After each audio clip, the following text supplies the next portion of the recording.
আসন্ন ঈদ উল ফিতর উপলক্ষে রাজধানীর বাসাবাড়ি ও মার্কেটের নিরাপত্তা ব্যবস্থায় পুলিশের সহযোগী হিসেবে বিভিন্ন বেসরকারি নিরাপত্তা প্রতিষ্ঠানের কর্মীরা কাজ করবেন।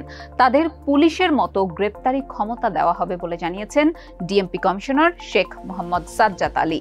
৮ মার্চ দুপুরে ডিএমপির মিডিয়া সেন্টারে আয়োজিত এক সংবাদ সম্মেলনে এই তথ্য জানান ডিএমপি কমিশনার। এই বিষয়ে থাকছে এখনকার টিভিএস নিউজ আপডেটসে। আপনাদের সাথে আছি আমি মোহনা হোসেন। সংবাদ সম্মেলনে ডিএমপি কমিশনার সাজ্জাদ আলী বলেন, ঢাকা মেট্রোপলিটন অ্যাক্টে কমিশনারের যে কাউকে পুলিশের মতো কাজ করার দায়িত্ব দেওয়ার ক্ষমতা রয়েছে। সেই ক্ষমতা বলে বেসরকারি নিরাপত্তা কর্মী নিয়োগ দেবেন ডিএমপি কমিশনার। এর জন্য ৫ শতাধিক সদস্যকে ডিএমপিতে নিয়োগ দেওয়া হবে বলে জানান তিনি। ডিএমপি কমিশনার ব্যাখ্যা করে বলেন, রমজান ও ঈদ উপলক্ষে অনেক রাত পর্যন্ত ঢাকা মহানগরীর মার্কেট, শপিং মলগুলো খোলা থাকে।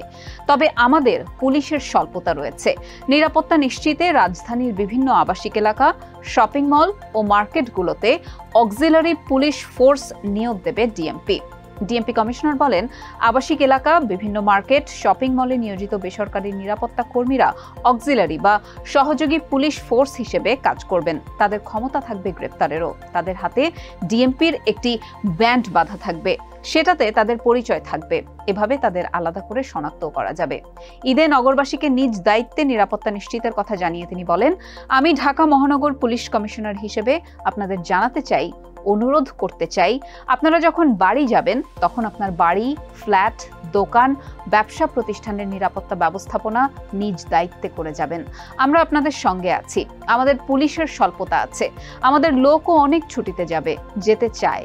যারা ব্যারাকে থাকে তারা দীর্ঘ সময় পরিবার ছাড়া থাকে। তাদের একটা পার্সেন্টেজ সরকারের নির্দেশে ছুটি দিতে হয়। এই ছিল এখনকার টিভিএস নিউজ আপডেটসে। সাথে থাকার জন্য ধন্যবাদ।